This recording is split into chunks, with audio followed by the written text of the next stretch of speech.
এখানে গাড় মারাচ্ছে এখান থেকে শালা বোকা চোদা গাড় মারানো মারিছে শালা এমনিতে হাতটা নোংরা করলি তো শালা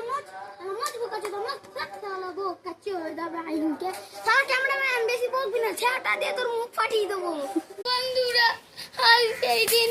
তোমাদের আর দিলামদের গাল দিলাম বলে সরি দিলাম ভাই খুব ভালো ভাই আজকে মারবো না ভাই ঠিক আছে ক্যামেরাম্যানটাকে বলতাই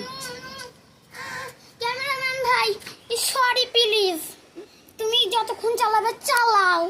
এবার চালাও কিছু বলবো না না চালালে ছেটা দিয়ে মাইরা তোমার মুখ ফাটাইয়ে দিব ওরে দাদা আমার মুখটা কষ্ট ফেটে যায় দাদা কষ্ট বল